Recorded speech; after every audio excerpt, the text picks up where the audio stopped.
Fala galera, Olé Podcast iniciando aqui nosso 4º episódio. E para dar andamento, como de costume, a gente começa apresentando o nosso patrocinador, que é a Vital Treinamentos. Então, se tu tá precisando daquele up na tua vida pessoal, profissional, na tua empresa, enfim, todos os âmbitos que tu imaginar, a Vital pode te ajudar. Então vai estar entrando na tela aí o logo da Vital, o telefone deles, e não é só o patrocínio, também tem aquele benefício para ti que acompanha o Olé Podcast, que colocando lá para eles o código OLÉ10, com a negociação que tu fizer lá com eles, tu pode ganhar até 10% de desconto para te fazer o teu treinamento, beleza? Vamos apresentar aqui o nosso convidado. O homem é forte, é multiplataformas, onde é que tu olha ele tá. E o nosso amigo, né, cara? Vamos lá então, João Lucas Feldens Cato. Boa noite, Fábio, boa noite, Daniel. Prazer, obrigado. Primeiro, agradecer o convite, né, cara? É gratificante poder vir aqui bater um papo mais em forma de podcast, uma resenha informal, mas poder passar um pouquinho do que eu sei de futebol. Alguns podem dizer que não é muito, alguns podem dizer que é bastante, mas é legal vir aqui bater uma resenha e agradeço de novo o convite e estamos aí aberto a dar o pontapé inicial. Vamos embora lá. Então assim, Cato, para quem não te conhece, né, e para quem te conhece também, acredito que tem muita história que as pessoas não conheçam, né? Tu começou com o sonho de ser jogador, certo? Então, cara, queria que tu começasse o programa numa linha cronológica, vamos dizer assim. E vamos começar lá do Catinho, lá, né? Quando começou a dar os primeiros passos no mundo da bola, né? Vamos dizer assim. Como é que foi? Cara, eu tinha tudo pra ser jogador. Eu tinha chuteira, tinha meia, calção, só não tinha futebol, brincadeira, cara. Eu comecei muito cedo, tá?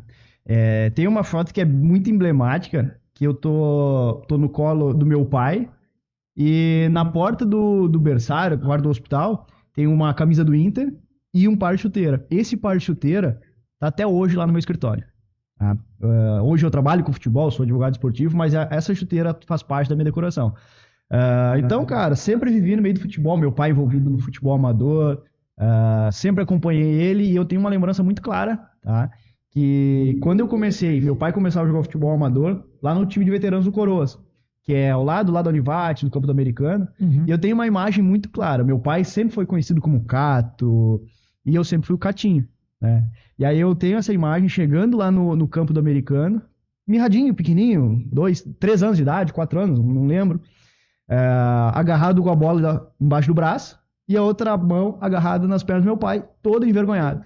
Mas então sempre tive inserido nesse meio da bola. E aí comecei a jogar futebol, brincava lá com os filhos dos outros companheiros do meu pai. E continuei essa pegada, jogando futebol. Até chegar na primeira escolinha, que foi no Centro Esportivo, onde é que muita gente aqui da cidade deve ter começado. Sim. Com o professor Adil. E, cara, eu tenho muito orgulho dessa minha trajetória. Sim. Com 4 ou 5 anos de idade, eu já estava lá chutando bola, fazendo gol. Ouvi o podcast anterior de vocês aqui, falando do Campeonato Piá, onde é que tinha jogava com aquela madeirinha em cima da goleira. Eu lembro, cara, foi meu primeiro Campeonato Piá, foi em 1996. A câmera é essa aqui? A que vai te pegar é aquela ali. Que essa aqui eu tenho a minha medalha, cara. A minha primeira medalha tá aqui tatuado no meu braço. Do Campeonato Piá, onde é que fomos campeões pela equipe do 100. Acho que na época era 100 ainda, não era nem a para 100. Fomos campeões, eu com 5 anos de idade fui artilheiro, gastei todos os gols que eu tinha lá, hoje não sobrou mais nenhum gol. E aí a história só daí partiu pra frente, né, cara? Cara, que eu acho que assim, a trajetória de quem joga bola aqui no Vale do Taquari, ela é muito semelhante, né? Porque na época, que nem a gente teve aqui episódio do Nico, né, do Calhar, a Helena tiveram aqui também. Foram meus professores também. Também foram teus professores, claro. Né? Não existiam tantas opções, até eles comentaram, né, que hoje em dia tem muitas opções já de escolinha e tal, mas naquela época não tinha muitas opções. Inclusive tu falou do seu Adilvo, também foi meu professor, um abraço pra ele. Vamos fazer esse vídeo aí chegar nele, né? Ele foi meu professor só que no Érico, quando eu estudava lá no Érico, professor de educação física. E com certeza muitas pessoas passaram, né, pelas mãos dele lá, e com certeza todo mundo que eu vejo falar dele tem um carinho muito grande por ele ser uma pessoa muito querida. E comentando essa questão, né, do Campeonato Piá, a gente também começou jogando junto lá, 6 anos de idade, 5, 6 anos de idade, e tu comentou que foi em 96 que tu começou, né? Eu não lembro agora que foi 96, eu sei que eu tenho essa marca que foi 98, foi o primeiro troféu. O primeiro troféu. O troféu também, ele tá quebrado, espedaçado, mas também faz parte da decoração lá no meu escritório, tá lá exposto.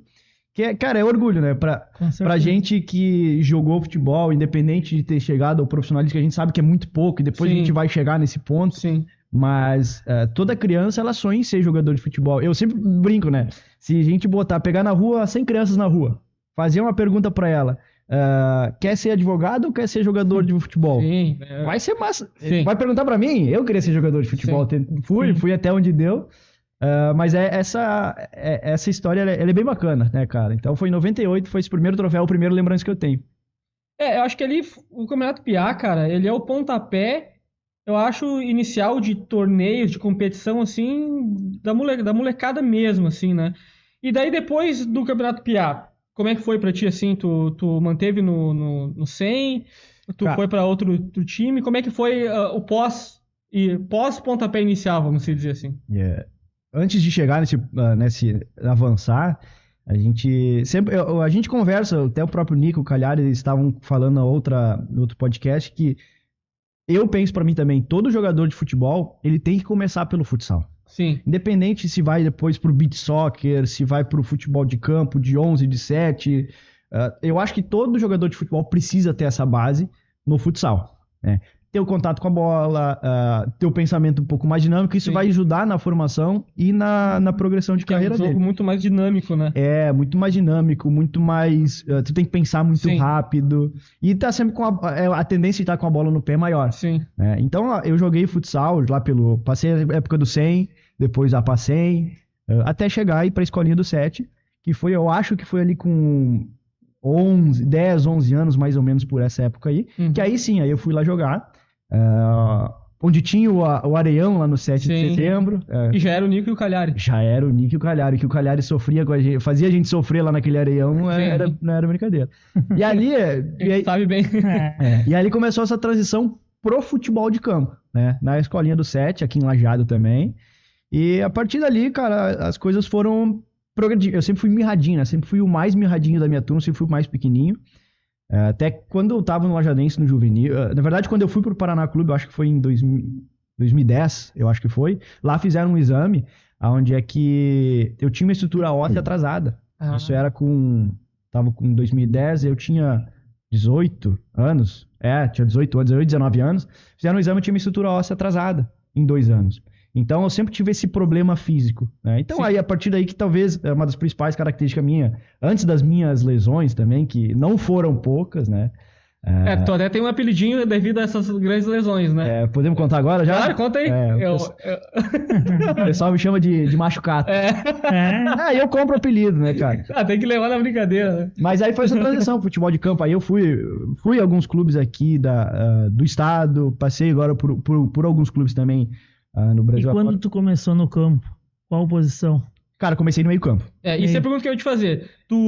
Como é que bem no início, assim, claro que futsal e futebol de campo são posições diferentes. Mas quando tu começou no futebol de campo, tu já foi meio. Eu sempre fui meio campo. Talvez. E aí a gente volta a falar de uma principal característica que eu acho que é importante, não é só jogador de futebol, qualquer cidadão é importante conhecer as principais características, qualidades, seus pontos fortes, pontos fracos. É uma questão até de conhecimento pessoal. Eu, por ser muito pequenininho, eu sempre tive que desenvolver um raciocínio muito rápido, uma visão de jogo um pouco mais apurada, porque se eu ficasse com a bola, eu ia tomar pau, eu ia perder a bola. Então, sempre foi um pensamento um pouco mais dinâmico, um pouco mais rápido, que eu trouxe do futsal, levei para o campo, e aí no meio campo, mas aí conforme foi passando o tempo, fui na época do juvenil. A primeira época que eu fui para lateral direita foi no Encantado em 2007, 2008. Quem que era o treinador lá? Era o Danilo. O Danilo? Senhor Danilo. O Danilo é uma lenda também lá em Encantado. Né? Danilo ou Geninho. Depende de como é que a gente chama. É uma lenda lá. E aí, ele tá lá ainda? Cara, eu não sei se tá lá. Ele deve estar envolvido. Porque o futebol é um vício, né? Sim. Quem perde quem começa isso aí é difícil largar. Sim. E aí, então, acho que lá no Encantado foi a primeira vez que eu tive o contato com a posição de lateral direito, né? E a partir do Encantado 2007, aí eu comecei só na lateral direita, que aí, assim, partiu do Estrela, do Encantado, até o próprio Paraná, que eu citei antes. Então, foi na época da lateral direita.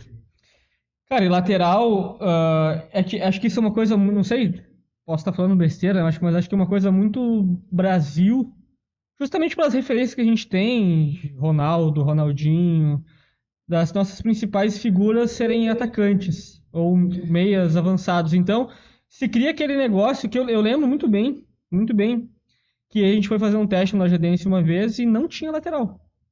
Então, é uma posição carente do nosso... E a gente vê hoje a seleção não tem laterais, né?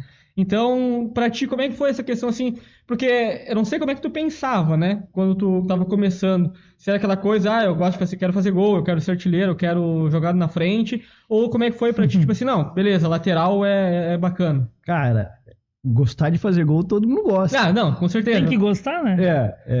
E falta eu falar, minha primeira frase aqui foi quando eu fui campeão e artilheiro no meu primeiro campeonato, gastei todos os gols lá. Porque a partir dali foi uma escassez de gols, né? Então, até em função dessa volta para lateral direita, então fica um pouco mais distante, tem que ter... E na verdade, todo time, se todo jogador tiver no pensamento que cada posição, se fazer a sua função, por exemplo, a função do lateral não é fazer gol.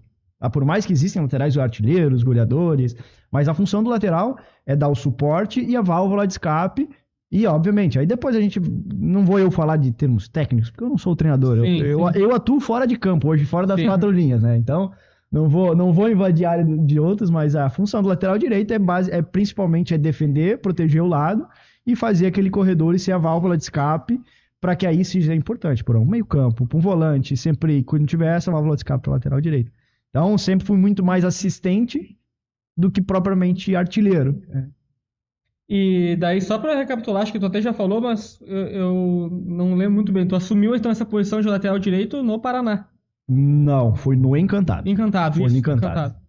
E daí ali vocês jogaram o quê? Jogavam Gauchão? Jogamos Gauchão. E como é que foram na época? Era um time... Cara, eu comecei treinando, foi na época que o Encantado foi vice-campeão estadual.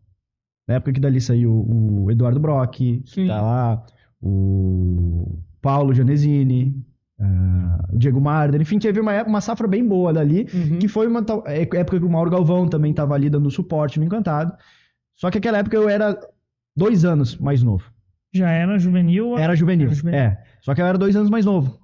E aí, então, eu não ia pros jogos, não fui treinar. Sim. Aí o outro ano, ano aí entramos, a categoria de... Quanto tempo tu ficou lá? Foram 2 anos. 2 anos. 1 ano e meio, mais ou menos, 2 anos. Aí o outro ano, sim, a categoria de 92, aí na verdade, subiu a categoria de 91, foi pra Júnior, e aí nós, 92, assumimos como o juvenil naquela época. E antes do Encantado, tu tava por aqui, Estrela, ou como é que foi a tua trajetória? Só pra ter uma linha do tempo, vamos dizer assim, como é que foi? Tu saiu de onde, foi pra onde, até tu chegar, vamos dizer assim, no teu último clube antes de tu se tornar profissional. E tu foi profissional, né? Tu vai contar pra galera ainda que tu chegou a se profissionalizar, né? Comecei, na verdade, então fui pro Lapacem, depois passei pelo 7 de setembro, aí eu rodei, fui pro Grêmio, fui 2 vezes, e até uma história curiosa, essa primeira vez que eu fui pro Grêmio, que a primeira vez acho que foi com 12 anos de idade, tá? Isso é importante para o pessoal ver e aí julgam muitos atletas que tem que fazer escolhas. Eu, na época, eu tinha 12 anos de idade. Nós saímos daqui no Mato Pique, da região, 3 vezes por semana. Tá? A gente saía daqui, não lembro os dias, mas eu tinha que sair antes da escola. Acho que não lembro se era 9, 10 horas da manhã, porque tinha que pegar a Tupique para ir até Porto Alegre. Naquela época, Porto Alegre era mais longe que é hoje, né? Sim. Então, a gente saía daqui no Mato Pique com bastante gente, que era essa leva ali do Eduardo Brock, do Espessato, do Diego. Eles estavam nessa barca aí? Eles estavam todos no Grêmio, Então, ali, acho que fiquei 2 meses ali indo, mas abdicando do tempo de escola. Porque tinha que fazer escolha. Tem que ser feitas escolhas. E aí foi com 12 anos. E aí, a primeira vez que eu fui lá, quem me convidou foi o Eduardo Brock, sabe? E é muito curioso, cara, como é que ele me convidou? Porque nossos pais eram amigos. Nossos pais eram amigos e lá em Arroio do Meio, na cidade dele, tinha uma festa de família onde é que o tio do Eduardo Brock me convidou convidou meu pai, convidou a família, e lá era lá no ginásio. E aí, meninada com 12 anos de idade, botou uma bola, vamos jogar. Eu acho que era uma comunhão até do Lucas Brock, que é primo dele. E aí nós jogando lá. E aí eu acho que eu fiz uns 3 gols que eu parava na frente do goleiro e dava cavadinha. E aí, a partir dali, conta meu pai a história que o Eduardo pediu pra que eu me fosse convidado. Então, a partir dali, eu fui ali, passei um tempo ali. Aí encerrou o ano, e continuei na escolinha do 7, e aí as coisas foram fluindo. Fui outra vez lá, fui pro Grêmio também, fazer avaliação, fui pro Juventude também, passei pelo Juventude, e essa também do Juventude é uma história bem bacana, claro, a gente vai depois pegar a ponto da realidade do futebol, mas já para introduzir, muita gente acha que é muito fácil, né? Ser jogador de futebol. Sim. Só que não vê as abdicações que tem que ser feitas. Quando eu fui pro Juventude, a gente morava embaixo do estádio, arquibancada. E Caxias era muito frio na época do inverno. Nossa, né? Até hoje, né? Claro, é uma questão que não vai mudar muito. Mas hoje em dia as questões, se fosse, vamos dizer assim, aquela situação que tu passou, hoje em dia o clube seria massacrado, vamos dizer assim. Porque assim, essa época de que estava muito frio e não tinha cobertor pra todo mundo. Eu não tinha travesseiro. Eu lembro que eu levei uma jaqueta e eu dormia com a minha jaqueta aqui, ou eu me abraçava com frio, ou eu dormia com a jaqueta. Então são histórias que a gente vai passando pelo mundo da bola, e quem vê depois o pessoal que chega lá tendo sucesso, não vê tudo que se passa, né? Então aí depois ali, continuei pela Escolinha do 7, aí joguei um tempo no Rui Barbosa, né? Lá no Rui Barbosa, quem que era? Era o Valdir? Valdir. Valdir? O Valdir. O Valdir é famoso, cara, que o Valdir, pra quem é da região aqui, com certeza conhece o Valdir, e quem não é, se tu passasse um carro por ti, acho que era uma Paraty, cheio de bola atrás no porta-mala, ou gente saindo pelos vidros, tu podia ter certeza que era o Valdir, né? Porque as barcas dele eram sempre assim, né? Arrastava a galera pra tudo que era lado. E foi uma época boa, cara, porque eu também passei por isso aí. E na minha época ele também tinha o Emerson. Não sei se o Emerson também tava lá. Não é mesmo. Nestor. Mas eu sei que o Nestor também. Então é uma galera que fez, tipo assim, o Nico, a Helena, eles, né, o Calhari fizeram parte da nossa vida, mas também teve a questão do Nestor, do Emerson, do Valdir. Enfim, são várias personalidades, vamos dizer assim, do esporte da região. Aqui também tem o Fernando do CFM, que a gente foi jogar aquela vez em São Paulo, né?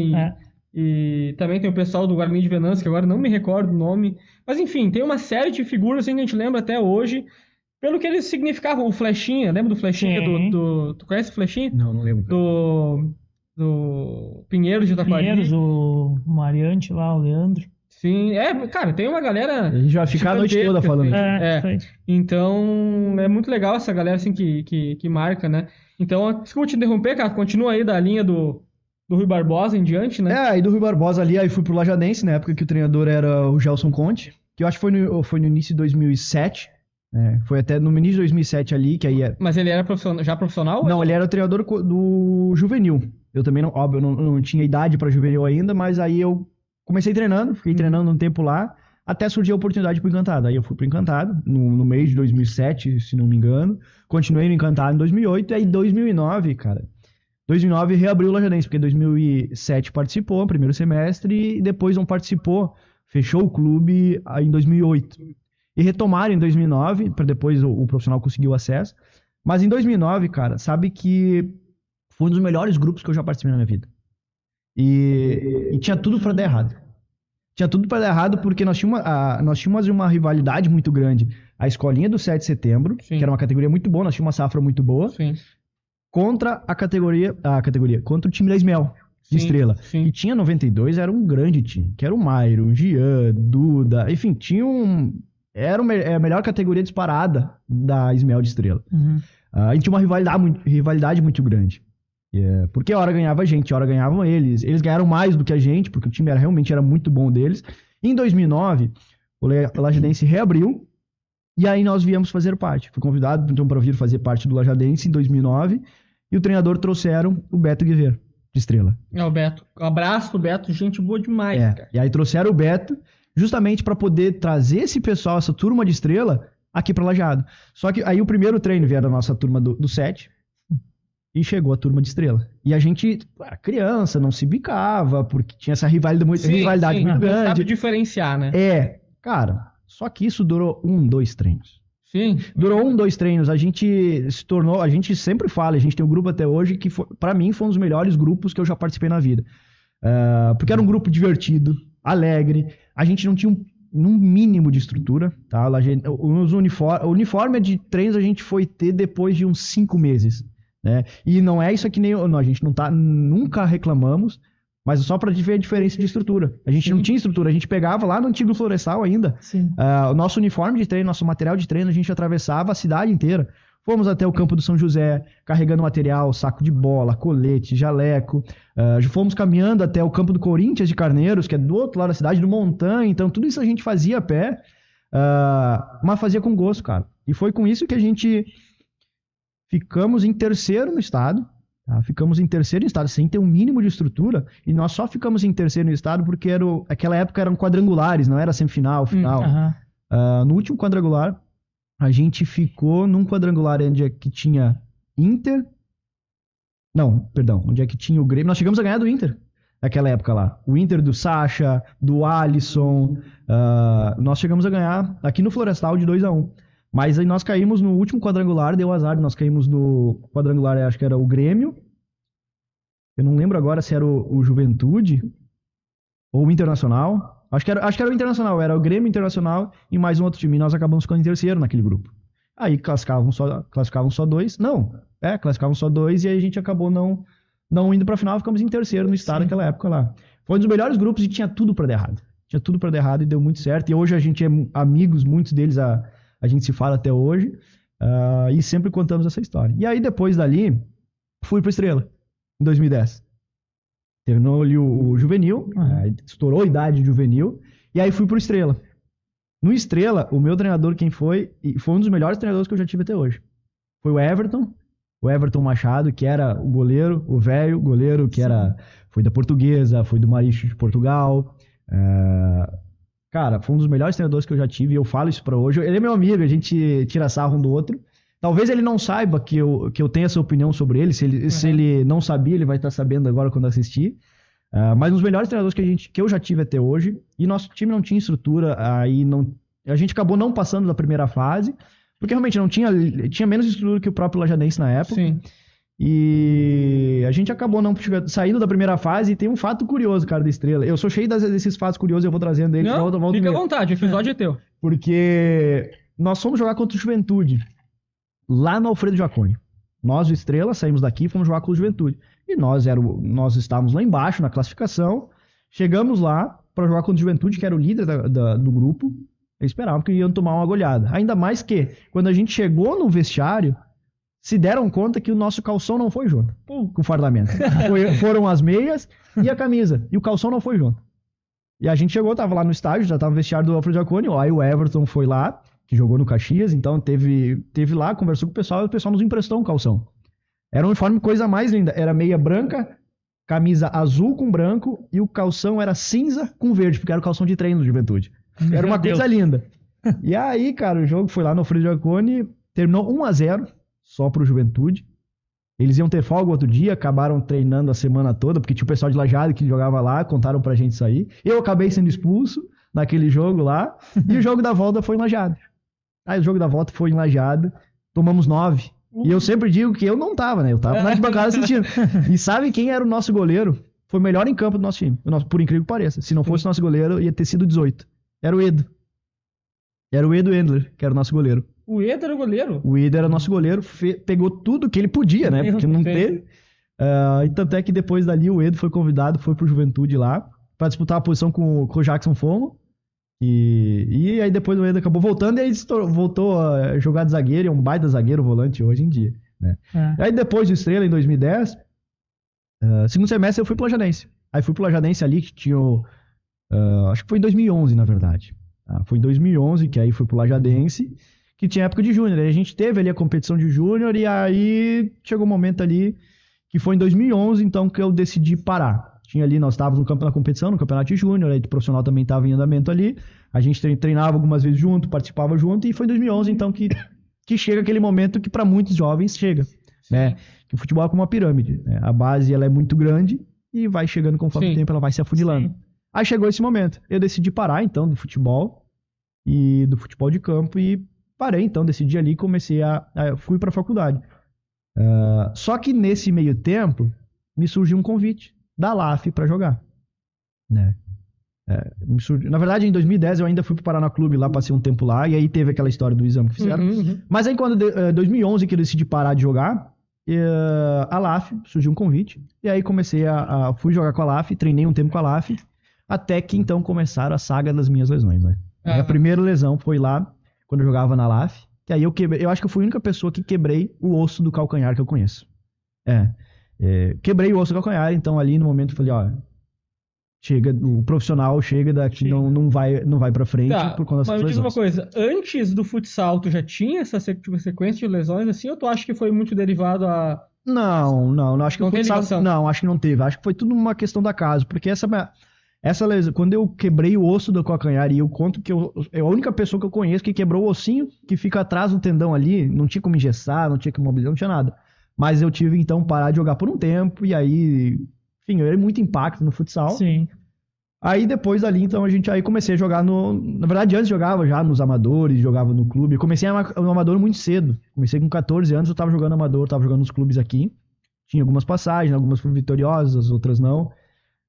Mas eu então dali aí parei com o futebol profissional. E aí comecei a me dedicar aos clubes, ao amador. E aí sim começaram a minha sequência de lesões. É que daí é diferente, né? Que tu não tem mais aquele acompanhamento. A tua vida já não é só mais o futebol, né? Daí tu acaba tendo outras atribuições. E, obviamente, né? Questão física é algo que pega muito, né? Mas só uma curiosidade aqui, só para o pessoal saber que eu e o Caco, a gente já é campeão junto, tá? Já só fomos para deixar, juntos. só para deixar Aonde? anunciado aí. Campeão municipal, né, Cato? Pelo Delfino Costa. Que foi logo depois da minha primeira cirurgia. Foi em 2013, 14, né? Foi então... Cara, na verdade, essas minhas lesões é um assunto que me machuca bastante ainda. Sim. Porque... Cara, eu vivo do esporte hoje, fora das quatro linhas, mas é um assunto bem sensível pra mim, porque eu ainda não superei, eu machuquei de novo. E ainda me dói um pouco quando eu falo sobre a lesão, porque eu vivo do esporte, é meu momento de lazer. A gente, quando criança, eu sempre digo que o futebol, pra mim, sempre foi uma válvula de escape. Né? Sempre foi tô triste, vou jogar um futebol. Né? Aí espairece. Tô feliz, vou lá jogar um futebol. Enfim, o futebol sempre foi uma desculpa, uma válvula de escape. E hoje, e não poder jogar futebol por conta das lesões machuca bastante. Sim, cara, machuca bastante porque não posso. Futebol, a gente sabe que, né, é um pretexto pra poder reunir os amigos. Sim. Tá, já reunir a galera, jogar um futebol, brincar, dar risada. E sem ter o futebol como pretexto, cara, é um assunto sensível pra mim ainda. Eu passei por 3 cirurgias no joelho de ligamento. São 3 cirurgias e eu machuquei novamente, devo passar pela 4ª cirurgia. Então é um assunto bem sensível.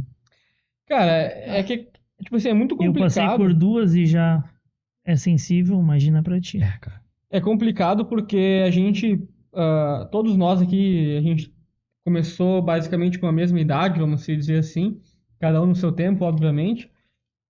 Mas e a gente se habituou com isso, né? De ter o futebol presente.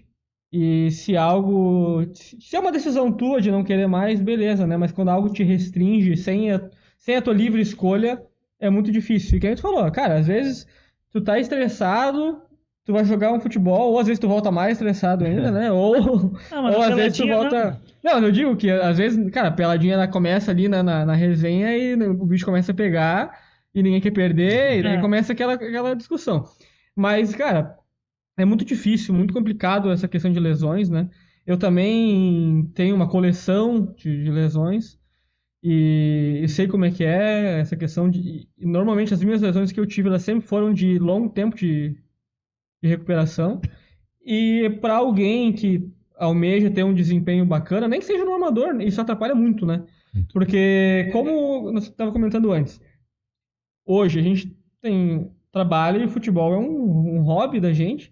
Então, se tu não consegue ficar praticando ou fazendo exercício regularmente, até tu voltar demora muito mais tempo que se tu fosse um profissional, por vários motivos. Acompanhamento médico, então nem se fala, mas pela questão de que, cara, tu tá ali, vai ter que fazer uma fisioterapia 2, 3 vezes por semana, que tu tem compromisso, e isso aí te bloqueia muito, né, de desempenhar um bom papel, né? E é um caso que eu também, cara, eu simplesmente dá pra se dizer que eu larguei, cara, larguei, porque a última vez que eu me machuquei, eu quebrei meu nariz jogando bola, né? Então, coisas incríveis que eu não conheço, ninguém quebrou o nariz jogando bola e eu consegui. Então é complicado, né? É. Mas aí então, Cato, a partir do momento que tu decidiu, assim, caiu a ficha imediatamente pra ti que, tipo, ó, meu sonho de ser jogador profissional a nível, tipo, de seguir carreira, vamos Sim, sim. dizer assim, né? Não vai se realizar. Como é que foi isso pra ti? Tipo, caiu a ficha logo ou tu demorou pra... Cara, foi difícil, eu chorei bastante, tá? Óbvio, minha esposa tá aqui, nos assistindo aqui, tá aqui dentro do estúdio. Chorei bastante quando eu machuquei essa última vez, que provavelmente, então, encerra a minha carreira, inclusive no amador.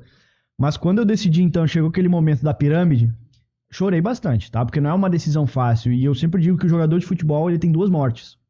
Ele tem a morte quando ele para de jogar e a morte quando chega no fim da vida. Porque passa a vida inteira fazendo. Eu comecei jogando futebol com 5 anos de idade e fui parar ali com meus 22 anos de idade, por conta de lesões. Então, isso aí, se a gente tá falando de 15, 17 anos. Né? São 17 anos que aí sim, quando vira profissional, aqueles que alcançam o sucesso, as pessoas veem, ele tá ganhando dinheiro a partir dos 20 anos. Só que não vê que trabalhou anos e anos e anos sem ter talvez a garantia que seria profissional. Então passa anos e anos abdicando de tempo de qualidade com a família. Eu posso contar inúmeras histórias de quantas vezes eu não aproveitei momentos com a minha família, porque eu tinha jogo, tinha viagem para jogos. São momentos que faltam na nossa vida e isso não vai voltar. Sim. O tempo não vai voltar na vida das pessoas. A própria infância da brincadeira, né? Aquela coisa de brincar e tal, isso acaba tendo que abrir mão, né? Porque o futebol é uma coisa muito louca, porque tu pega uma criança, vamos dizer, de 5, 6 anos, ela só tem na cabeça, não vamos generalizar, não são todas, mas a maioria delas, vamos dizer assim, elas têm na cabeça que elas querem ser jogador. Sim. E até não cair a ficha, ela não vai pensar em outra coisa para ela fazer. Então começa muito cedo essa questão de tu pegar, abrir mão, de brincar com os amigos, e daí tu vai crescendo, né? Tu vai abrindo mão de outras coisas, questão da própria família, né? Então é uma abdicação muito grande, né? Essa questão do futebol. E eu sempre falo isso, né? Que cara, o jogador ele pode ter sucesso. Ele pode ter dinheiro, ele pode ter fama, pode alcançar tudo isso. Mas tem uma coisa que esse jogador de sucesso tem em comum com aquele jogador que não chegou ao profissional, não teve sucesso, que é o tempo. Esse tempo não vai voltar.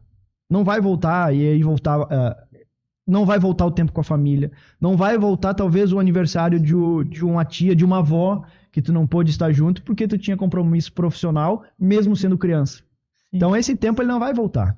Então são escolhas e abdicações que têm que ser feitas para apostar no sucesso, que ele pode não vir. Sim. E aí se a gente for falar de questão de números e estatísticas, aí, né? Apenas 1% dos atletas, isso não é um dado inventado, isso é o estudo da CBF, apenas 1% dos atletas quando para de jogar futebol, porque ele não se aposenta, ele para de jogar futebol, ele não precisa mais trabalhar depois. Isso é apenas 1% dos atletas. Né? A gente vê, na verdade, claro, talvez porque também querem, né, se manter ocupados, mas caras que são consagrados, vamos dizer assim, tu não vê os caras parados, né? Sim. Vê os caras trabalhando. Futebol é uma cachaça. Ninguém consegue largar. Exatamente. Tu daqui a pouco tu larga de um lado, mas tu tá envolvido em outro, né? Então, até a gente vai chegar nessa parte do podcast também. O Cato é um cara muito envolvido na parte do esporte, além da profissão oficial, entre aspas, vamos dizer assim, dele. É oficial. Oi? É a profissão oficial. Não, sim. Mas sim. Eu digo entre aspas porque tu tem várias outras profissões, vamos dizer assim, né? Que não vamos desmerecer elas, vamos dizer que elas também não são oficiais, né? Mas a profissão principal, então, vamos dizer assim, né? Que é a de advogado esportivo, né? E vamos entrar nessa parte, então, agora que a gente já fez toda a tua trajetória, né? De criança, adolescente, ali chegando, né? Na parte de profissionalização, e agora batemos na tecla não digo desistência, bom, enfim... Do entendimento, da primeira morte, né? Que, até pro pessoal entender, não é porque isso não acontece só com quem se torna profissional. A tu entender, tu que sonhou a tua vida inteira, desde os teus 5, 6 anos de idade, olhando o jogo e pensando, um dia eu vou ser aquele cara e tudo isso, e um dia tu entende que isso não vai acontecer, é uma morte. É dolorido. Então, é muito dolorido. Então, chegamos na primeira morte, vamos dizer assim. E agora, como é que tu fez pra sair disso? E pra onde tu foi? Qual foi a tua reação depois de cair a ficha? Pô, beleza. Entendi que não vai rolar e agora eu vou ter que seguir minha vida. E daí em diante, como é que foi? Eu sempre tive bem claro que eu queria continuar com o esporte. Independente que fosse a área, eu queria trabalhar com o esporte, né? Então, tanto é que o meu primeiro vestibular, a gente tá ali naquela... Paramos de jogar. Então, naquela primeira curiosidade, minha primeira graduação, eu fiz um semestre de engenharia civil. Uma pressão, digamos, familiar. Fiz vestibular, que era o primeiro para engenharia civil e segundo, que era para fisioterapia.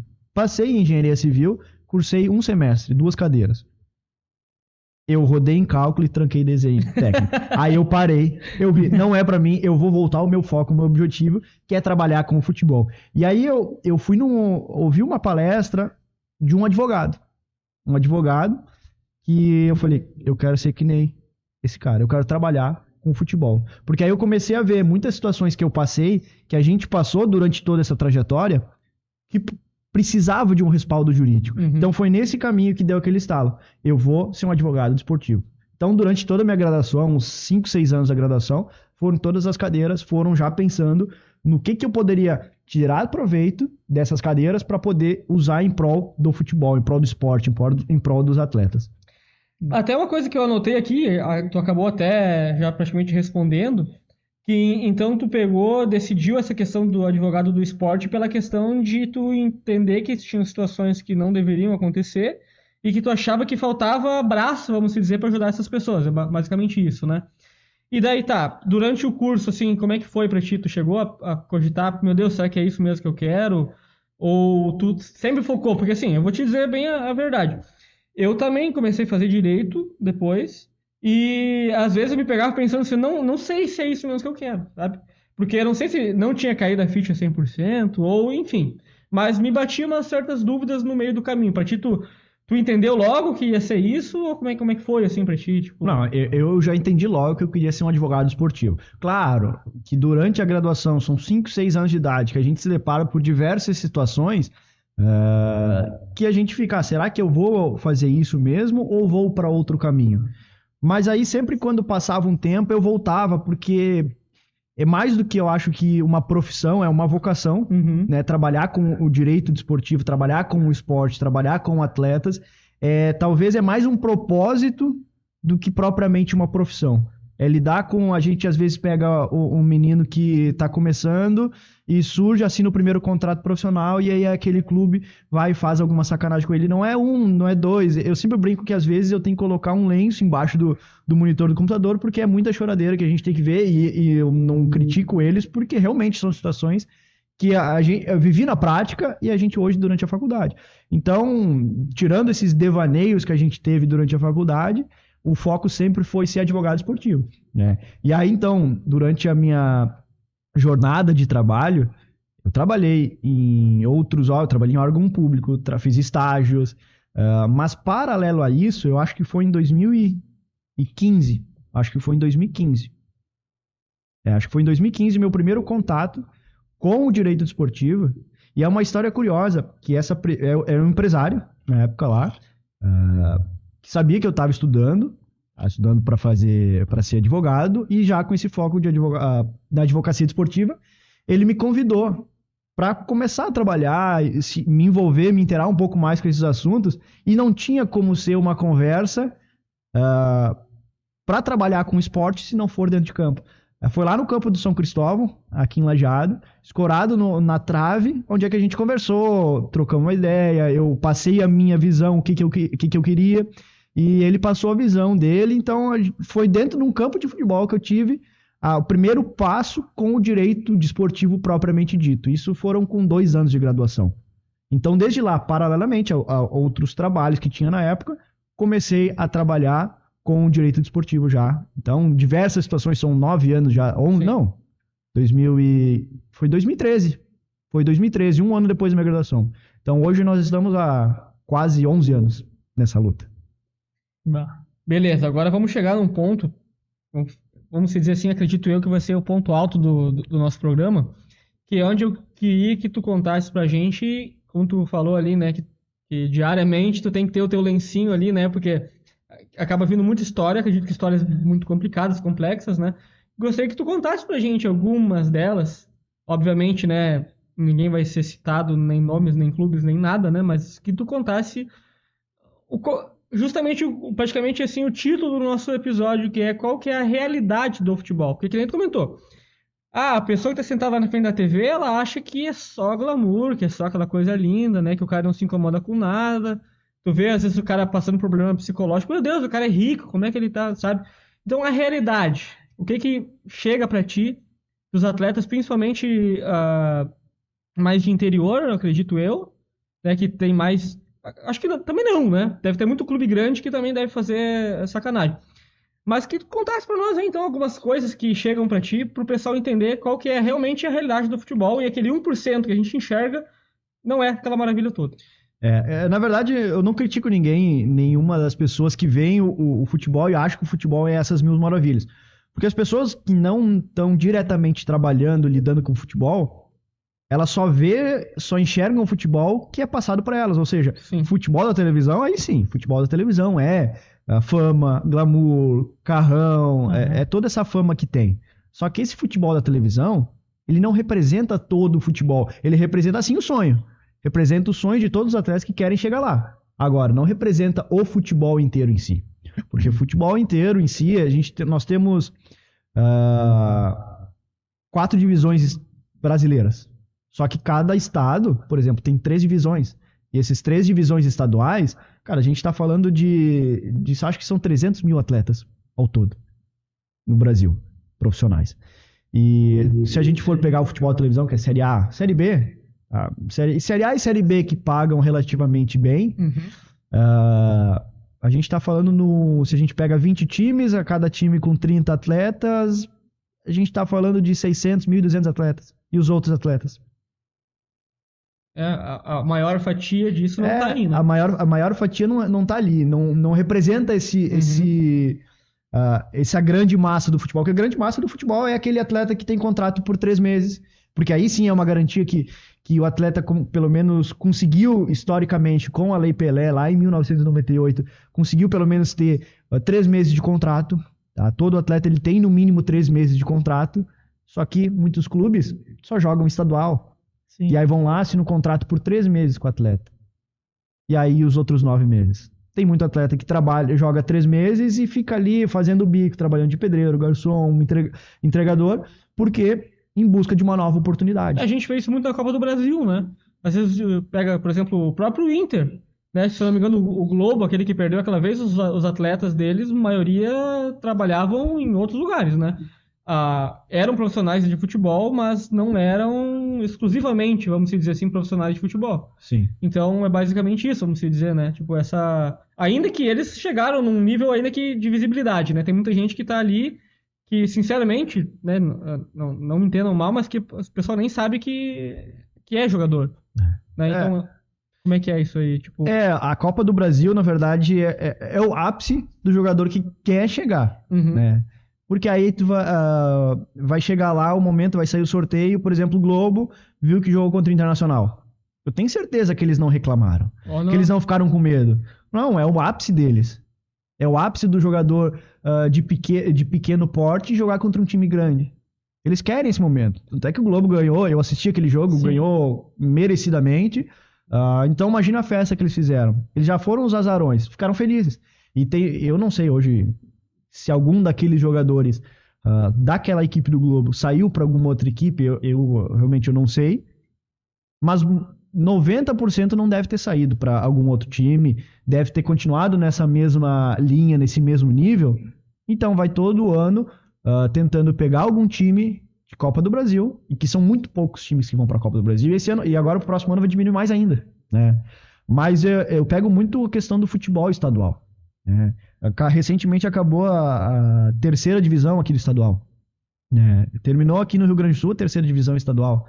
Esses atletas agora terminou a competição, muitos deles não têm nível pra jogar a primeira divisão, que vai começar agora em janeiro. A segunda divisão, que aí alguns atletas têm, o nível, a oportunidade pra jogar vai começar em abril.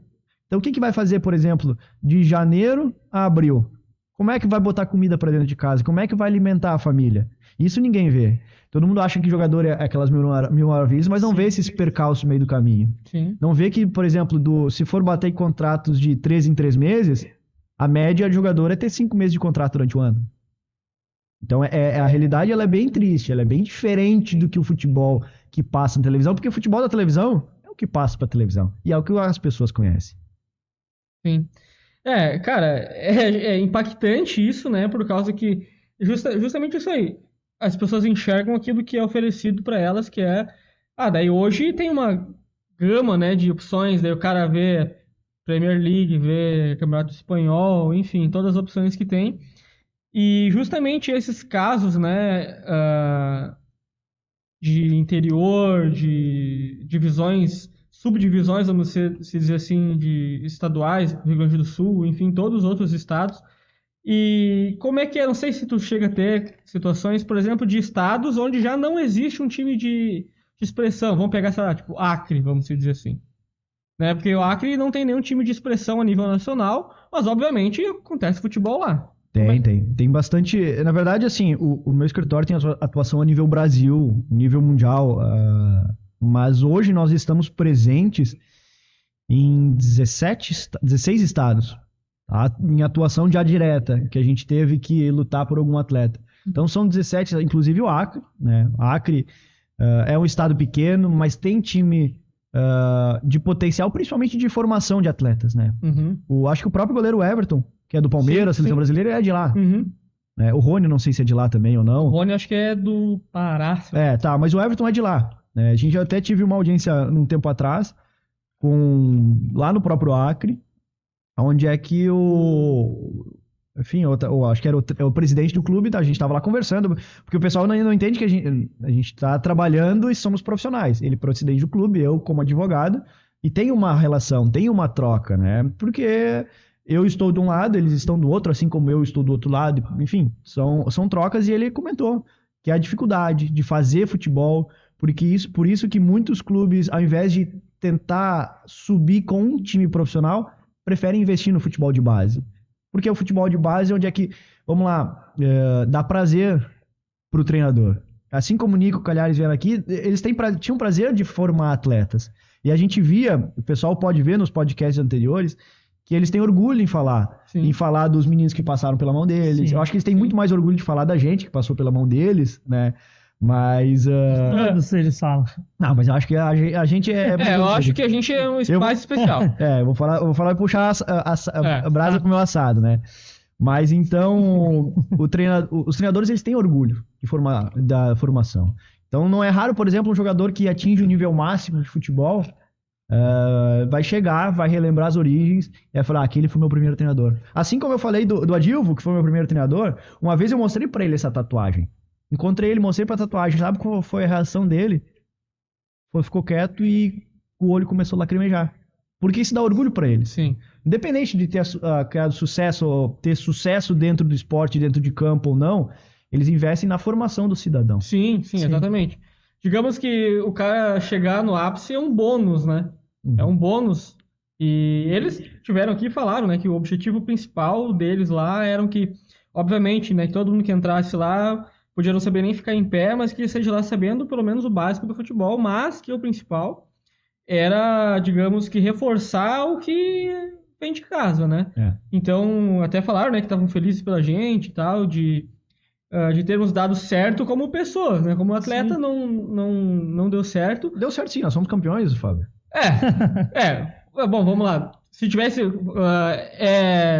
o programa é gravado, mas vamos fingir que nós cortamos aqui agora, assim, ó... Como deve ser prazeroso para eles ver atletas de sucesso sendo campeões, né? Bom, mas enfim. Mas vamos lá, Cato, vamos entrar mais a fundo dentro dessa história. Uma situação, um caso aí que chegou para ti, assim, putz, como é que é possível acontecer isso? Como que alguém é capaz de fazer isso com um atleta, por exemplo? São diversos casos, cara. Mas, recentemente, Saiu agora de um clube, aqui do Rio Grande do Sul mesmo, que tava... tinha uns empresários que se infiltraram no meio da... empresários que eu digo que são pessoas... Empresários, são pessoas que se infiltraram no meio de um clube, dentro de um clube, e venderam uma história, venderam uma ilusão para o clube, e aí eles se adonaram daquele clube. E aí começaram a vender sonho para meninos. Para assinar o primeiro contrato profissional, para que eles sejam atletas profissionais, e começaram a seduzir, começaram a vender uma ilusão. E aí, nesse momento que começa a vender uma ilusão, sabe, aqueles atos que a gente sabe que o cara que quer entrar na mente de alguém, ele vai entrar.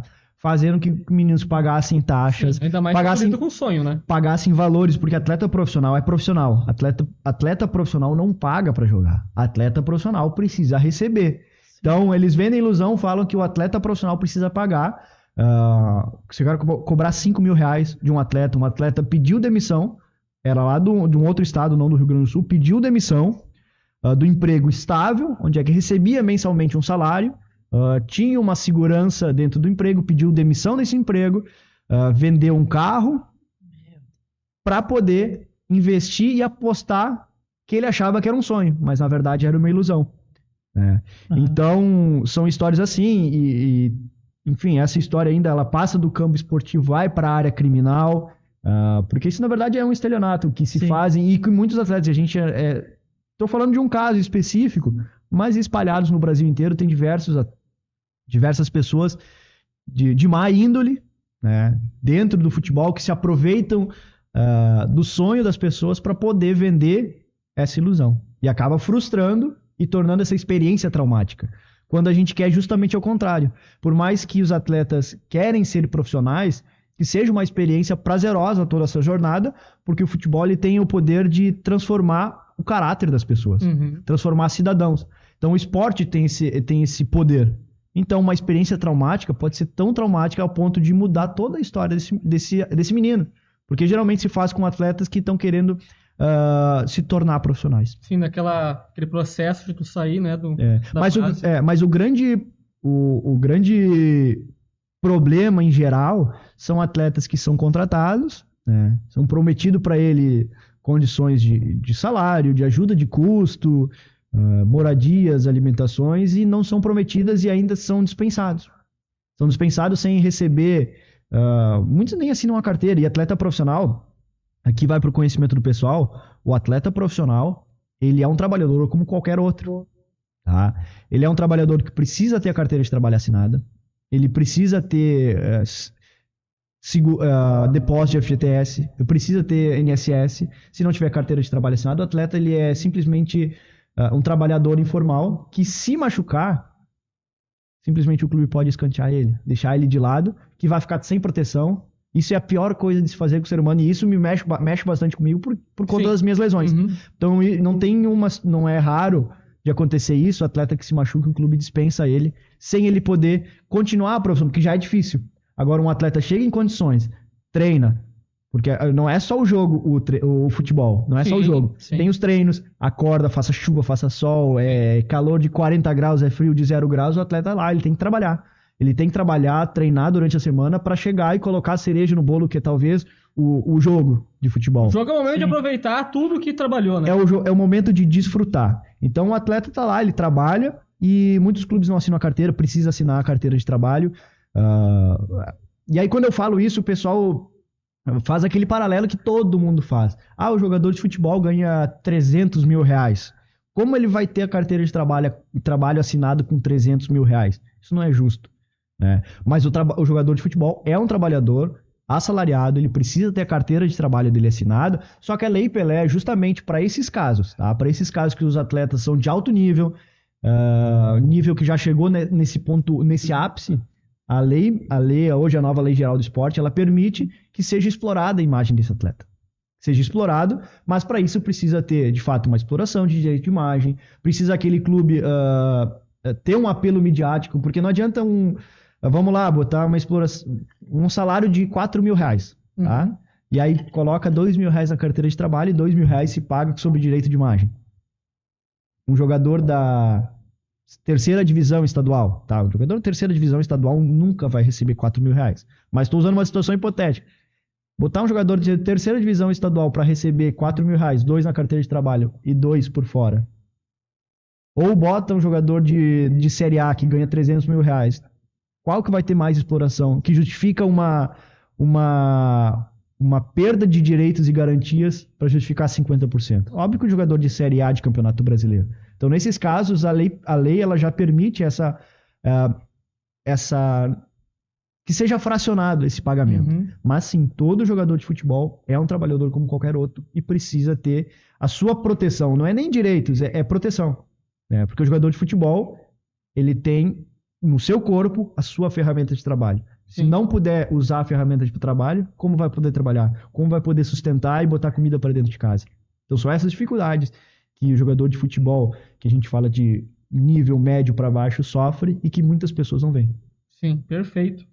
Cato, agora, como a nossa conversa, eu sabia que ia ter muita conversa, muita história, né? E tem A bastante. gente separou aqui 2 perguntas, tá? Que veio do pessoal, para nós não se prolongar demais, porque no episódio do Nico veio, tipo assim, a gente passou muito tempo nas perguntas. Não que não seja interessante, né? A gente até agradece todo mundo que manda as perguntas nas caixinhas lá. Inclusive o Murilo.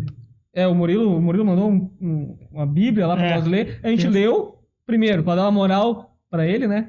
E a outra... Não, na verdade, assim, a gente leu... A gente ia dar uma resumida, mas a gente leu por causa que refletia exatamente, eu acho, o sentimento de todo mundo que passou ali pela mão, né? Do Nico e do Cagliari. O sentimento de gratidão por tudo que foi feito, tanto como pessoa, né? E até no esporte também, que a gente aprendeu lá, né? A jogar bola, dá pra se dizer, né? Então, vamos lá, 2 perguntas. Como não deixar o emocional falar mais alto em um caso difícil? Por exemplo, já deve ter chegado pra ti um jogador que se machucou e o clube dispensou, tipo, e ele saiu de mão abanando sem direito a nada, né? E chega lá, preciso da tua ajuda. Daí já veio na tua cabeça, putz, né, podia ser eu ali, enfim, deve ir direto, né, no teu emocional, como tu disse que até te toca, né, isso. Como que não deixar essa questão atrapalhar? Porque uma coisa é a emoção, outra coisa é a razão, né? Isso não se mistura dentro, principalmente dentro do direito, pode até atrapalhar o teu desempenho, né? Sabe que nessas questões envolvendo o direito desportivo, às vezes é até bom misturar a questão do emocional com a própria razão. Quando a gente fala, vamos dar esse exemplo específico de lesão, né? Se cai uma situação que alguém que não tem esse emocional tão aflorado numa questão de lesão, talvez não digo que não vai defender com tanto afinco, digamos assim, mas é um momento de agarrar com unhas e dentes, e eu sempre falo para todos os meninos, todos os atletas que procuram, que chega nesse momento, eu coloco a minha chuteira de 6 travas, minha chuteira de alumínio, e eu vou jogar junto com o cara. Porque esse é o momento da gente vestir a mesma camisa e jogar no mesmo time. Né? Então, às vezes, é muito difícil deixar o emocional. Claro que não pode, por ser profissional, esse emocional ele não pode tomar conta 100%. Mas um pouco tomar conta vai dar um pouco mais de ênfase justamente àquelas partes que precisam ser ditas, que precisam ser melhoradas, e aí que entra outro ponto. Muitos clubes fazem errado, talvez, às vezes não é por propriamente má índole, é por simplesmente desconhecimento. Então a gente não luta aqui, por exemplo, eu defendo os atletas, tá? Junto, por exemplo, ao próprio sindicato que faz um baita trabalho, o sindicato dos atletas faz um grande trabalho, inclusive para esses atletas que ficam sem contrato, né? Eles têm um projeto sensacional, um projeto chamado Atletas Livres, que é justamente para esses atletas que terminam uma competição.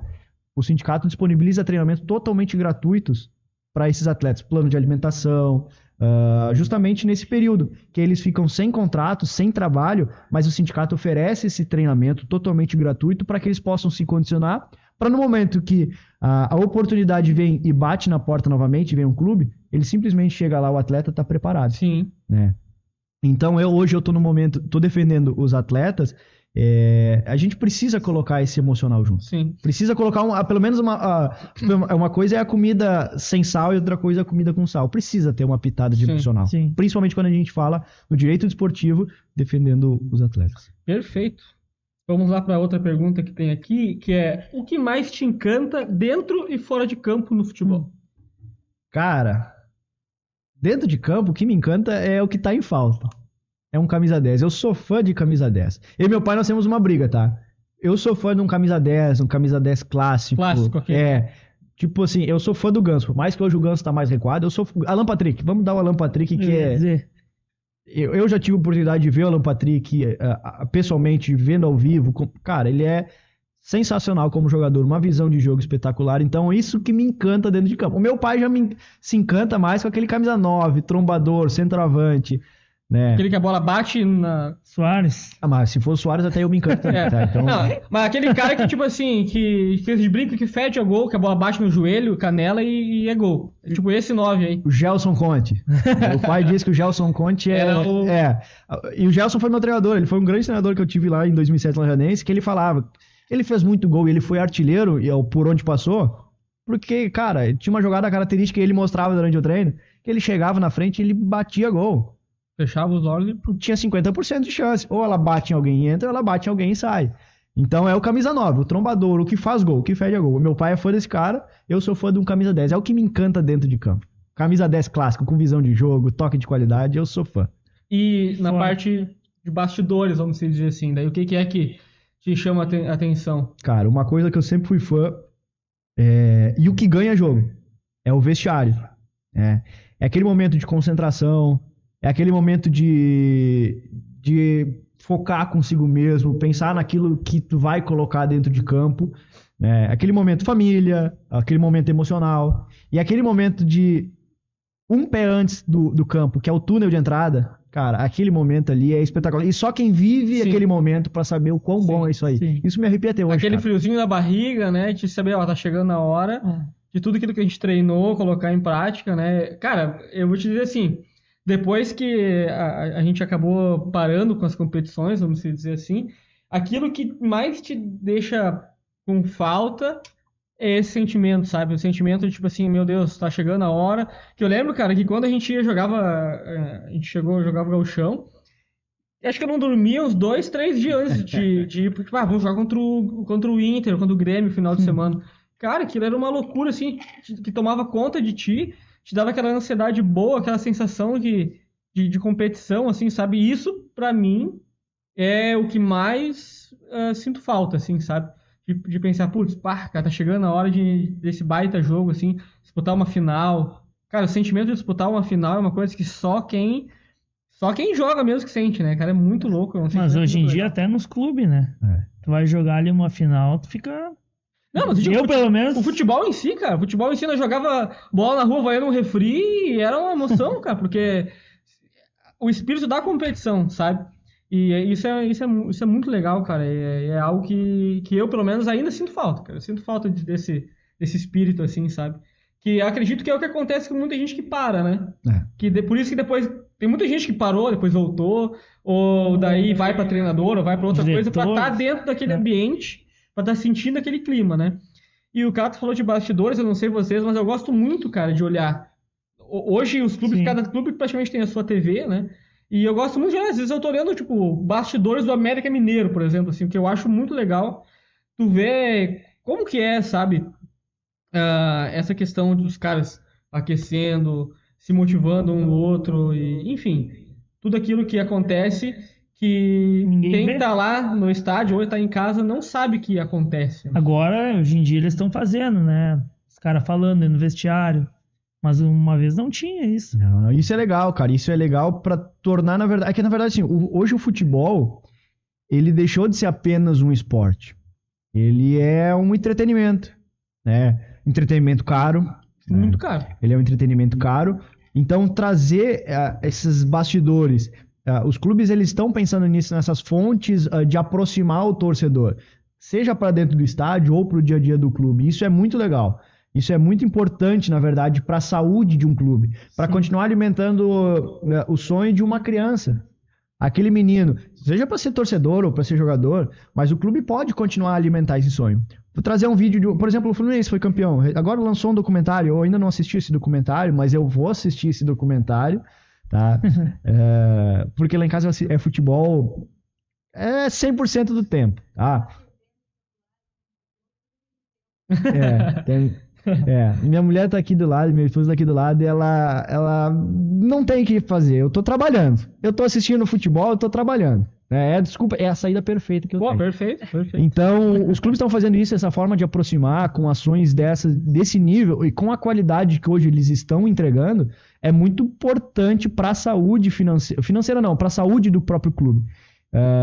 Para continuar alimentando o sonho de uma criança, seja para ser torcedor e ser identificado com o clube, ou até propriamente para aquele menino continuar a alimentar aquele sonho. Que aquela criança, um dia ela vai querer aparecer dentro daquele documentário, quer aparecer naquele sonho, naquele vídeo. Então isso é muito importante. Isso os clubes fazem muito bem e cada vez tendem a fazer mais essas ações aí para tornar o clube mais próximo da comunidade. Também tem um outro, dá para se dizer que é tipo uma espécie de série, que agora eu me esqueci, na verdade, o título dela, mas é que tá dentro do dia a dia do clube. Fizeram com o Botafogo, se eu não me engano, com o Cruzeiro também, não sei se vocês chegaram a assistir esses. Que, cara, ainda não. O Corinthians também, com o Corinthians também fizeram. Cara, pena que me fugiu o nome. Mas é a verdade verdadeira, vamos dizer. Claro, não 100%, porque né, as câmeras também não podem mostrar tudo, né? Porque, que nem se fala, né? No futebol o vestiário é sagrado, né? Sagrado. Então, não é qualquer um que entra, não é tudo que é falado ali que pode ser exposto, porque, cara, uma coisa que eu acho muito legal do futebol e isso acontece muito nos bastidores, que é aquela coisa que tu tá ali com o teu parceiro de time, ele erra, tu xinga ele, tu manda ele pra tudo que é lugar, quase às vezes, né, brigam. Só que, cara, acabou o jogo, tudo sabe? Tá tudo certo. E mostra muito disso nessa série, que é o bicho pegando mesmo, cara, porque o jogo tá... eu lembro que tem um episódio do Cruzeiro, que é o Cruzeiro na subida da Série B pra Série A, né, dessa última... Essa última não, eles ficaram 2 ou 3 anos na Série B e subiram, né? Que subiu com o Eduardo Brock ainda. Subiram com eles. E, inclusive, ele aparece, né, Capitão. Capitão, né, ele aparece nessa série. E o bicho pegando, cara, os caras tendo que ser contidos dentro do vestiário, porque é aquele negócio que não pode errar, né? Tu tá ali defendendo um clube e envolve essa questão, né, cara? Porque hoje, o futebol, como ele é... Hoje não, ele sempre foi muito competitivo dentro das 4 linhas e também uma coisa que muitas pessoas não sabem, não vê essa realidade também, que, cara, hoje o jogador, ele praticamente, de certa forma, é descartável, né? Porque se tu não tá desempenhando, vai ter outro cara ali já pronto pra ocupar o teu lugar, né? Então os caras, tipo leão, cara, dentro do vestiário, brigando, porque, né, envolve a imagem deles ali. E a gente fica pensando, cara, por que o cara tá sofrendo, que agora o Santos, né, foi rebaixado. O cara tá chorando ali e tal, porque mancha a carreira dele também, né? É porque assim, mancha a carreira, obviamente que mancha a carreira, eles são profissionais, só que o futebol, além de ser uma profissão, e esses jogadores, eles são privilegiados em poder desempenharem a profissão dele dentro da paixão, porque antes de ser profissão, ela veio como paixão. Veio paixão daquela criança, então ela vai alimentando esse sonho. Então, por isso que o futebol, ele é muito emotivo, né? Porque se passa às vezes, vai ver relatos, eles passam muitas vezes longe da família, ficam lá com um grupo de atletas, com a equipe, passa viajando, passa concentrando, passa dias longe de casa. Então, é por isso que ele é muito emocional. Não tem como fugir disso aqui. Porque passa todos os dias, vamos lá, agora final do ano, temporada. O Santos, por exemplo, vamos ao Santos que foi rebaixado. Muitos jogadores emocionados, chorando, tristes, obviamente, mas são profissionais, a carreira segue. Pode não continuar no Santos, pode ir para outro clube, mas a carreira segue. Só que segue manchada com essa emoção. Querendo ou não, principalmente pro próximo clube que tu vais com o carimbo de esse cara foi rebaixado com o Santos, nós vamos contratar, né, ou não. Então também tem toda essa questão. Mas vamos lá, revertendo aqui o assunto, como a gente falou lá no início, né, do episódio, que tu tá multiplataformas, né? Advogado esportivo é a principal, mas não é a única atribuição que tu tem. Queria que tu falasse um pouco mais, que a gente falou desse trabalho do sindicato, que tu tá lá também. Sim. Tu também... a gente até tava brincando aqui antes de começar, nos bastidores, que a gente tinha que desempenhar muito bem hoje, porque ele tá na frente dos microfones. Tava aqui brincando de, vai começar o Lé Podcast, eu já tremi, que daqui a pouco o pessoal ali vai começar a pedir pra nós sair fora, que ele vai assumir. Queria que tu falasse mais dessas tuas outras atribuições fora necessariamente do direito, né, de defender os atletas e tudo mais. Eu acho que, na verdade, assim, ó, tudo começou porque antes de ser advogado, eu fui um cara que queria trabalhar dentro do esporte. Então a advocacia, ela veio depois do esporte. Então hoje tudo que eu venho conquistando, ele vem do esporte, o impulso da advocacia, e alheio ao direito. Que, por exemplo, hoje eu tenho uma coluna onde eu falo não sobre direito, mas eu falo sobre o esporte em si, dou algumas pitadas sobre direito, mas eu falo sobre sobre a realidade do futebol. Todas as minhas colunas, elas são pautadas no futebol e na realidade que o futebol se envolve. Trabalho como comentarista esportivo, né? Não sei se eu posso falar. Claro. Trabalho, então, isso eu agradeço ao Grupo A Hora, né, que me deu essa oportunidade de poder escrever sobre o futebol, agora me deu essa oportunidade de poder comentar e falar sobre futebol, porque o futebol é o que me move, é o que me move. Então, além disso, além de colunista, comentarista, eu também sou auditor do Tribunal de Justiça Desportiva, né, aí como advogado, que é o responsável por julgar as penas do futebol gaúcho, quando tem alguma pena disciplinar, por exemplo, cai lá no tribunal pra gente poder literalmente decidir o rumo do futebol gaúcho. Mas isso, inclusive, o profissional. Sim, o profissional. Todos os campeonatos organizados pela Federação Gaúcha de Futebol, eles têm um Tribunal de Justiça Desportiva, tá, que às vezes cai para alguma comissão disciplinar, às vezes cai para outra comissão disciplinar, e eu atuo no pleno, que é o que julga os recursos das punições, mas desde campeonato de base, feminino, até o profissional, de Série A, Série B e Série C, no nível estadual. Sim. E daí... Não sei se tem mais alguma coisa agora. Eu fiquei pensando aqui, eu até dei uma travada aqui, porque eu pensei, cara, eu acho que tem mais coisa, deve fazer mais coisa, cara, não é? Não, tem. Parece tão pouco, deve mas... ter mais coisa, assim, não lembro agora de cabeça. Tá, e agora, antes, já encaminhando para nossa parte final, como é que é essa questão, assim, tipo, vamos falar bem a real, né? Por exemplo, assim, tu é torcedor do Inter, né? Uhum. Já caiu algum recurso do Colorado lá pra ti? Já, cara, mas não... É que assim, eu já fui muito fanático. Muito fanático como Colorado, como torcedor do Internacional. Mas no momento que começa a trabalhar com o esporte, cara, esse fanatismo, ele some. A gente tem que ser... eu já tive processos que passaram pelo Internacional, tive julgamentos do Internacional. Então, hoje em dia, para mim, é muito fácil, muito tranquilo poder trabalhar e julgar com imparcialidade qualquer recurso, qualquer processo do Grêmio, qualquer processo do Inter. Nós falávamos antes do bastidor, eu acho que eu fui muito mais na arena do Grêmio esse ano do que muito gremista. Eu devo ter ido em uns 10 jogos na arena esse ano, se não mais. Beira-Rio também fui a alguns jogos.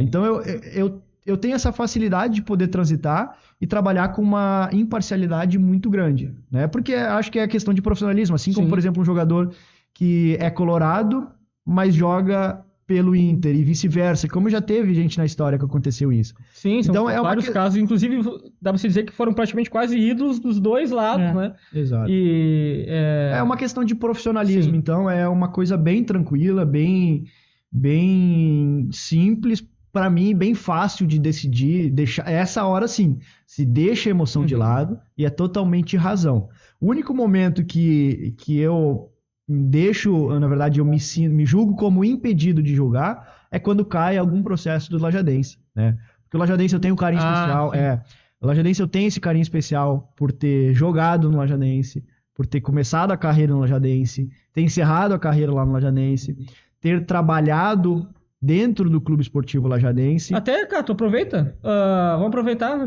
nesse finalzinho. Qual foi a tua função lá no Lajadense? Então, no Clube Esportivo Lajadense, quando trocou a presidência antes dessa atual, eu fui convidado a trabalhar lá dentro, né? Trabalhar no setor administrativo e jurídico, né? Ainda durante a graduação, eu não tinha ainda terminado a graduação, mas aí fui convidado a trabalhar dentro do Clube Esportivo Lajadense.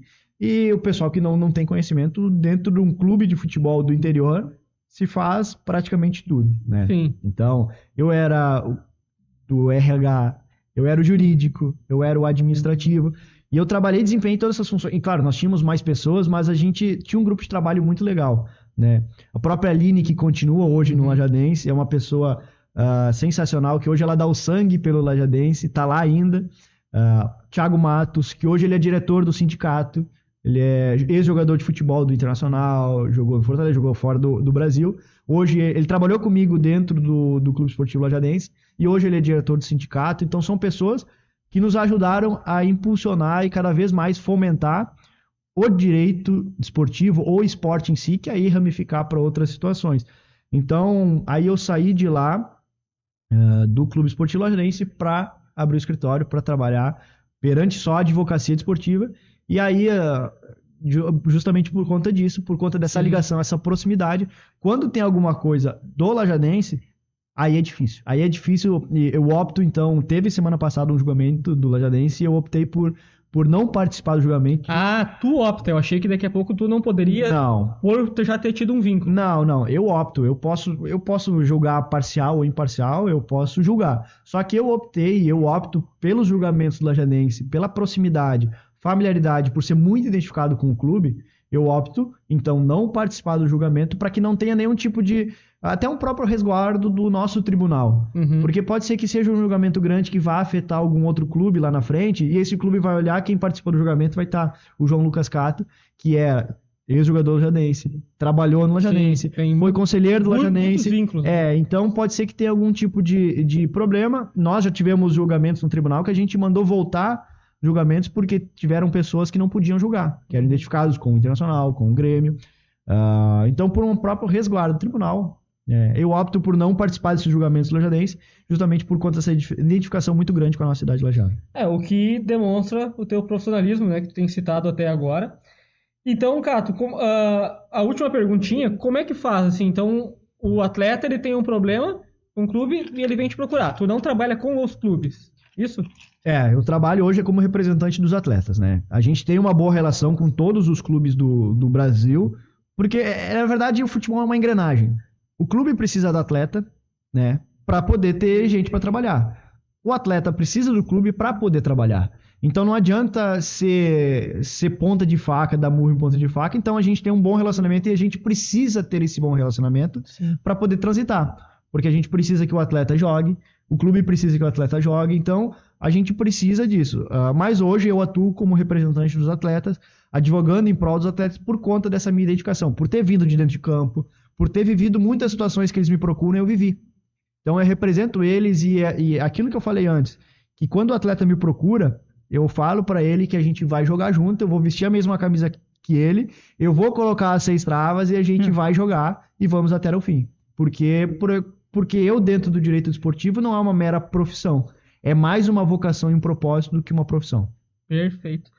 Cato, primeiramente, quero te agradecer por ter aceitado esse nosso convite. Eu e o Zago, a gente está começando esse projeto, né? A gente tem falado sempre, em algum momento dos episódios, o pessoal ter uma certa paciência, vamos dizer assim, né? Porque problemas, a gente daqui a pouco vai errar, vai falar alguma besteira, mas está muito empenhado em fazer um trabalho legal.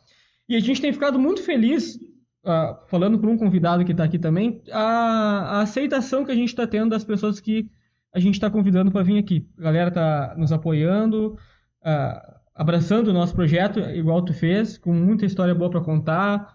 Um cara que, vamos dizer assim, tem moral para dizer, não, cara, deixa dar uma crescida e depois eu vou, né? Mas toda a humildade do mundo teve aí para trocar essa ideia com a gente. Então, antes da gente encerrar, eu quero abrir aqui, daqui a pouco, se quiser divulgar a rede social, tu que, como eu disse, é multiplataformas, então com certeza vai ter muita gente que vai poder te acompanhar em vários das tuas demandas, né? E daqui a pouco também um telefone de contato, porque a gente vai fazer os cortezinhos daqui a pouco, que pode ser que tome uma proporção, e algum atleta veja e possa querer a tua ajuda. Então, tá aberto aí para te fazer a tua autopropaganda. Cara, primeiramente eu agradeci esse convite, já agradeci fora dos microfones, mas eu agradeço de novo aqui. Prazer poder falar. Vocês estão vendo que eu gosto de falar de futebol. Para mim, se deixar aqui, a gente vai para resenha e vai longe, porque falar sobre o futebol é muito prazeroso. E o futebol, enquanto profissão, é mais prazeroso ainda. Então, eu agradeço o convite. Parabéns pela iniciativa de vocês, e o que eu puder ajudar, eu vou estar ajudando, tá? O que eu puder estar colaborando, eu vou colaborar. E o pessoal que quiser me acompanhar pode ir lá no Instagram, é @advocato, tá? É advocato, ADVCATTO, que é advogado, com o meu sobrenome que é Cato. Então foi um link que eu consegui fazer, o pessoal pode me acompanhar lá no Instagram, que tem bastante coisa lá para acompanhar da minha função no tribunal, da minha atuação no direito desportivo a nível Brasil. Estamos sempre viajando em todas as plataformas, mas preferencialmente online, Brasil inteiro. Tem bastante coisa para acompanhar também de comentarista. O estado inteiro a gente está rodando aí com um grupo, fazendo um belo trabalho comentando, as colunas esportivas também. Então tem bastante conteúdo para me acompanhar. Podem acompanhar lá no @advocato no Instagram, que vão ser muito bem recebidos para a gente trocar uma ideia, mandar uma mensagem, que vai ser um prazer falar sobre futebol e poder fazer o que a gente puder fazer ao alcance. Cara, só com esse de advocados, os honorários já aumentam uns 30%. Né? Então, galera, vou pedir para vocês aí, como todos os episódios a gente pede, o apoio, a força de vocês para se inscrever no nosso canal do Instagram, ativar o sininho, que toda vez que a gente posta algum conteúdo, vocês são notificados, né? No celular lá de vocês vem a notificação. Spotify também, dá para ativar lá que toda vez que o episódio entra, vocês também são notificados. A gente tem o TikTok, onde vai ser largado mais cortes, né, dos nossos programas. E a gente também está buscando fazer um conteúdo que, inclusive, em 2024 vai vir com mais força, que é visitas em alguns estádios, a gente vai acompanhar alguns jogos. A gente já soltou aí o vídeo que a gente cobriu a final do Gauchão do futsal em 2023, né, onde a CBF ficou campeã. Então, para que a gente consiga crescer, a gente precisa desse apoio de vocês aí, tudo de graça, né? Não custa nada, é bem rápido lá, dá o inscrever lá nas plataformas, e seguir a gente no Instagram também, @olepodcast. E a gente conta com essa força deles, né, Zago, para que a gente consiga cada vez trazer mais pessoas aqui, que continuem acreditando nesse nosso projeto, abraçar também novos parceiros comerciais, que inclusive em 2024 a gente vai ter novidades aqui também. E por fim, antes de nós encerrarmos, quero desejar a todos vocês um Feliz Natal e um Feliz Ano Novo também, né? Um ótimo 2024. Esse episódio ele vai estar indo entre o Natal e o Ano Novo, até sendo postado, né, no dia, se eu não me engano, vai ser dia 30. Então, que em 2024 a gente possa estar junto aí em muitas oportunidades, com conteúdo muito bacana. E a gente espera aí esse carinho e como é que eu posso dizer assim, que o pessoal colhe com a gente, né? Dê esse voto de confiança, para que em 2024 a gente possa alcançar patamares ainda maiores e oferecer um conteúdo cada vez mais legal para vocês. Fechou então, galera? Um abraço e até mais. Valeu!